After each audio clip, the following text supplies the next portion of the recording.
এজন্যই তো কবি বলেন, সাজার মে হাজার মে তেরে রঙ বু হায়, जिधर देखता हो उधर तू है। এক কবি বলেন উর্দু ভাষায়, সাজার মে হাজার মে তেরে রঙ বু হায়, পাথর আর গাছের মধ্যে শুধু তোমার রং, তোমার অস্তিত্ব, তোমার ঘ্রাণ পায়। যেদার দেখতা হো ওদার তু হায়, আমি যেদিকেই তাকাই, ডানে তাকাই, বামে তাকাই, পশ্চিমে তাকাই, পূবে তাকাই, উত্তরে তাকাই, দক্ষিণে তাকাই, উপরে তাকাই, নিচে তাকাই, যেদিকেই তাকাই, ওধার তু হায়, ওখানেই তোমার অস্তিত্ব, ওইখানেই তোমার অস্তিত্ব, তোমার চিত্র আমি দেখতে পাই। সুবহানাল্লাহ। যাদের অন্তর্চক্ষুগুলা, যারা আল্লাহর নিয়ামত এর শুকরিয়া আদায় করে, তাদের অন্তর্চক্ষু খোলা থাকে। আর এদের অন্তর্চক্ষু খোলা থাকার কারণে আল্লাহর নিয়ামতের শুকরিয়া আদায় করে। কিছু কিছু বান্দা তো মুখে মুখে সব সময় পড়তে থাকে আলহামদুলিল্লাহ, সুবহানাল্লাহ, আল্লাহু আকবার। বিশেষ করে নিয়ামতের শুকরিয়ার দোয়া হলো আলহামদুলিল্লাহ। যেই বান্দা প্রত্যেক মিনিটে মিনিটে উঠতে বসতে চলতে ফিরতে বারবার বারবার এই শব্দ উচ্চারণ করে আলহামদুলিল্লাহ আলহামদুলিল্লাহ, আল্লাহ পাক রব্বুল আলামিন কোরআনের মাধ্যমে ঘোষণা করে দিয়েছেন, যেই বান্দা আমার নিয়ামত পাওয়ার পরে নিয়ামতের শুকরিয়া আদায় করলো, আমি আল্লাহ পাক রব্বুল আলামিন আমার বান্দার ওই নিয়ামতটাকে আমি আরো বেশি বৃদ্ধি করে দেই। সুবহানাল্লাহ। উদাহরণস্বরূপ, যদি কোনো বান্দা চিন্তা করে আমাকে আল্লাহ পাক রব্বুল আলামিন কথা বলার শক্তি দিয়েছেন, এজন্য যে আল্লাহ আমাকে কথা বলার নিয়ামত দিলেন, এই আল্লাহর শুকরিয়া আদায়ের লক্ষ্যে আমি মন থেকে পড়লাম আলহামদুলিল্লাহ। আমি যদি এটা পড়ি তাহলে আল্লাহ খুশি হয়ে বলবেন, আমার এই বান্দা কথা বলার এই নিয়ামত দেওয়ার কারণে শুকরিয়া আদায় করছে, যা আমি ওর কথা বলার শক্তি এবং কথা বলার অনুভূতি, কথা বলার আপনার কৌশল আমি আল্লাহ আরো তারে বাড়ায় দিলাম। এজন্য প্রত্যেকটা নিয়ামত নিয়ে চিন্তা করবেন। আর যারা নিয়ামতের শুকরিয়া আদায় করে না, তাদের অন্তরের রোগ আছে বিদায় শুকরিয়া আদায় করে। প্রিয় মুসলমান ভাইরা আমার, 5 নম্বর রোগ আমাদের অন্তরের রোগ। শয়তানকে আমরা মনে করি চিরশত্রু। শয়তান আমাদের চিরশত্রু, এটা সকলেই মনে করি, কিন্তু জানা সত্ত্বেও শয়তানের বিরুদ্ধে আচরণ করি না, শয়তানের কথাকে অমান্য করি না, বরং শয়তানকে অনুসরণ করি। এটা অন্তরের রোগ। জানি যে শত্রু এটা আমাদের শত্রু, জানার পরও হের কথা মতো চলি। এটা তো অন্তরের রোগ ছাড়া, পাগল ছাড়া এই কাম কেউ করে না, ঠিক না ঠিক? দুনিয়াতে মানুষ যে শত্রুগুলি আপনার আছে, এই লোকটা আপনার সাথে শত্রুতা করে, তাহলে ওর ছায়ের সামনে দিয়ে আপনি হাঁটবেন না, এটা তো স্বাভাবিক, ঠিক না ঠিক?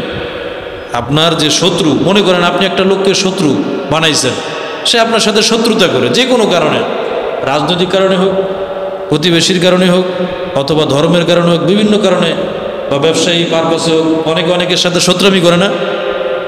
কথা বুঝাইতে পারতেছে? অনেকের সাথে শত্রুমি করে কিনা?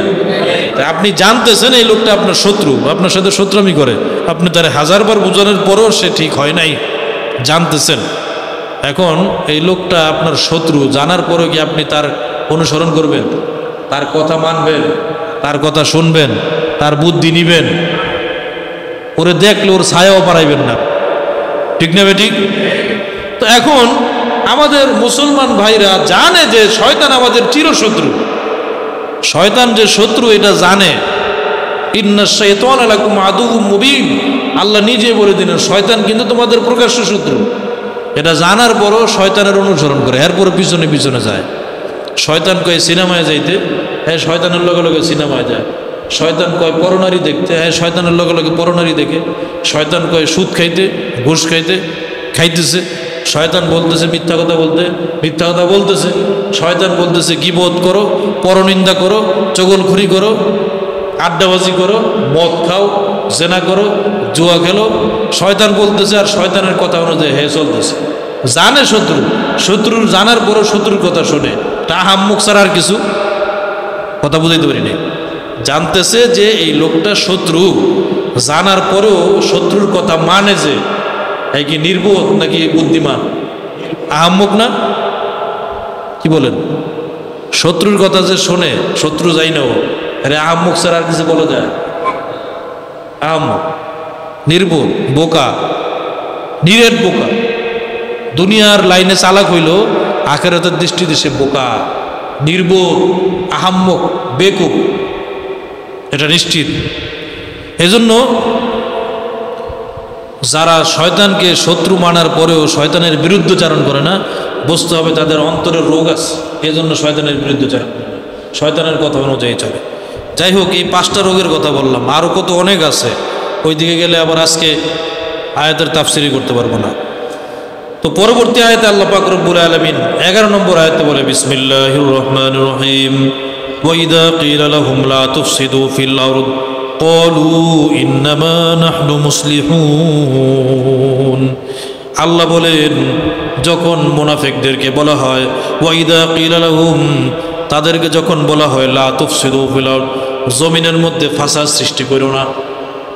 কারণ কাফেররা এত পরিমাণ ফাসাদ সৃষ্টি করে না, মুশরিকরা এত পরিমাণ ফাসাদ সৃষ্টি করে না, ইহুদিরা খ্রিস্টানরা এত পরিমাণ ফাসাদ সৃষ্টি করে না যেই পরিমাণ মুনাফিকরা দুনিয়াতে ফাসাদ সৃষ্টি করে। মুনাফিকরা ফিতনা সৃষ্টি করে, মুনাফিকরাই ফাসাদ সৃষ্টি করে, মুনাফিকরাই ঝগড়া লাগায়, মুনাফিকরাই দাঙ্গা হাঙ্গামা সৃষ্টি করে।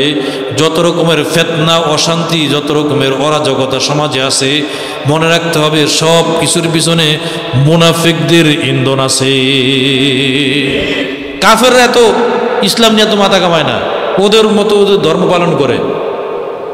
মুশরিকরা ওদের মতো ওদের ধর্ম পালন করে, নাস্তিকরা ওদের মতো ওদের ধর্ম পালন করে, ইহুদিরা ওদের মতো ওদের ধর্ম পালন করে, খ্রিস্টানরা ওদের মতো ওদের ধর্ম পালন করে। আমাদের ইসলাম ধর্মে যত ফিতনা লাগায়, পেঁচ লাগায়, যত রকমের ঝামেলা পাকায়, এই মুনাফিকরাই পাকায়। কারণ মুনাফিকদের কাজে ছিল ফিতনা লাগাই দেয়। মানে বিশাল একটা জঙ্গলের মধ্যে একটা দিয়াশলাইয়ের কাঠি দিয়ে ছেড়ে দিলে, একটু সামান্য পরিমাণ আগুন দিলে যেমন মাইলসে মাইল আপনার জঙ্গল পুরে সারকার হয়ে যায়, মুনাফিকদের একটা কুবুদ্ধির কারণে ইসলাম ধর্মটাও অনেকটাই ক্ষতি হয়ে যায়। ঠিক না বে ঠিক? এই মুনাফিকরা রাসূলুল্লাহ সাল্লাল্লাহু আলাইহি ওয়াসাল্লামের জামানায় ওদের চিন্তাই ছিল, যেহেতু আমরা মুহাম্মদের সাথে মল্ল যুদ্ধে পারবো না, সামনাসামনি ঢাল তলোয়ারের যুদ্ধে তার সাথে পারবো না, জন্য মুহাম্মদকে ক্ষতি করার একটা চূড়ান্ত পর্যায়ের পদ্ধতি হলো, কৌশল হলো, মুহাম্মদের বিরুদ্ধে অপপ্রচার চালাবো এবং তার ধর্ম নিয়ে একটা ঝামেলা তালগোল পাকাবো, এইটাই করত। উহুদের যুদ্ধে আপনার প্রায় 1000 যোদ্ধা নিয়ে আল্লাহ রাসূল সাল্লাল্লাহু আলাইহি সাল্লাম চললেন কাফেরদের বিরুদ্ধে যুদ্ধ করতে। মুনাফিকের সর্দার আব্দুল্লাহ বিন উবাই সুলুল 300 জন সহযোগী নিয়ে যুদ্ধের সেই ময়দান থেকে পলায়ন করে চলে আসছে। তার মানে মুসলমানদের আত্মিক মনোবল, মানসিক মনোবলকে দুর্বল করার জন্য। কিছু কিছু মুসলমান দুর্বল হয়ে গেছে যে আমরা এতগুলো যোদ্ধা আসলাম, এর মধ্যে 300 জন নাই, তাহলে মনে হয় আমাদের পরাজয় নিশ্চিত। আল্লাহ রাসূল সাল্লাল্লাহু আলাইহি সাল্লাম বললেন, জয় পরাজয় আল্লাহর হাতে, আমরা সত্যের পক্ষে এসেছি, ইসলামের পক্ষে এসেছি। সুতরাং মুনাফিকরা তাদের দলবল নিয়ে চলে গেছে, আমাদের মনোবল হারিয়ে লাভ নাই। আমরা যে আল্লাহর দ্বীনকে বুলন্দ করার জন্য, আল্লাহর কালিমাকে উদ্দীন করার জন্য এসেছি, সে আল্লাহ পাক রব্বুল আলামিন এই মুনাফিকদের ছাড়াও আল্লাহ আমাদের বিজয় দান করতে পারে। ঠিক না বেঠি? আল্লাহ পাক রব্বুল আলামিন খানিকের জন্য হলেও মুসলমানদের পরাজয় হলেও পরবর্তীতে আল্লাহ পাক রব্বুল আলামিন মুসলমানদেরকে বিজয় দান করেছেন। সুবহানাল্লাহ। তো মুনাফিকরা সুযোগ পেলেই ওত পেতে থাকে ইসলাম ধর্মকে কিভাবে ক্ষতি করবে, ওদের চিন্তাই থাকে এটা, ফাসাদ সৃষ্টি করা, দাঙ্গা হাঙ্গামা সৃষ্টি করা। বর্তমান যুগেও লেবাসদারি কিছু মুনাফিক আছে, এগুলো ইসলাম ধর্মের মধ্যে ঝামেলা পাকায়। দেখে যে কোন বিষয়টা নিয়ে প্রশ্ন তুললে মুসলমান এটা নিয়ে আলোচনা করবে, মুসলমানদেরকে ঘুম পাড়ায় রাখে। এদিক দিয়ে ইহুদি খ্রিস্টানরা অন্য দেশের মুসলমান মেরে সারখার করে ফেলতেছে, নাস্তা নাবুদ করে ফেলতেছে, আর মুনাফিকরা মুসলমানদের মাঝে ছোট ছোট মাসলা নিয়ে দ্বন্দ্ব লাগায় মুসলমানদেরকে তার মধ্যে ঘুম পড়ায় রাখছে। ঠিক না ঠিক? এই যে নামাজের মধ্যে এত ফেকরা, দাঁড়াবে, হাত উঠাবে নাকি বুকে বাঁধবে নাকি নাবিতে বাঁধবে, ছাড়ায় দাঁড়াবে না 4 আঙ্গুল ফাঁক করে দাঁড়াবে, এরপরে আপনার ঈদের মধ্যে কয় তাকবীর দিবে, এই যে ছোট ছোট বিষয় নিয়ে মুসলমানদের মধ্যে এত তর্ক বিতর্ক, এত ঝামেলা, এই ঝামেলাগুলো মুনাফিকরা তৈরি করে, যাতে মুসলমান এইগুলো নিয়ে ব্যস্ত থাকে, আরও দিক দিয়ে অন্য অন্য মুসলমানদেরকে পিটায় শেষ করতেছে। এজন্য মুনাফিকদের এই চক্রান্ত থেকে, মুনাফিকরা কিন্তু অনেক চিকুন বুদ্ধির অধিকারী, কথা বুঝাইতে পারছি? ওরা কিন্তু খুব চালাক মানুষ, খুব বুদ্ধিমান, চতুর। কারণ দুনিয়ার দৃষ্টিতে যদি চতুর না থাকে, বুদ্ধিমান না থাকে, তাহলে ইসলামের মধ্যে এমন ঝামেলা করতে পারে না। কিন্তু আল্লাহ বলেন ওরা নিজেরা অনেক চতুর মনে করে, ওরা ইসলামের ক্ষতি করতে চায়, কিন্তু আল্লাহর দৃষ্টিতে এগুলো হচ্ছে নির্মূল বোকা। কারণ আল্লাহর সাথে চালাকি করে, আল্লাহর সাথে ইত্রামি করে পার পেয়েছে এমন পৃথিবীতে কোনো নজির নাই।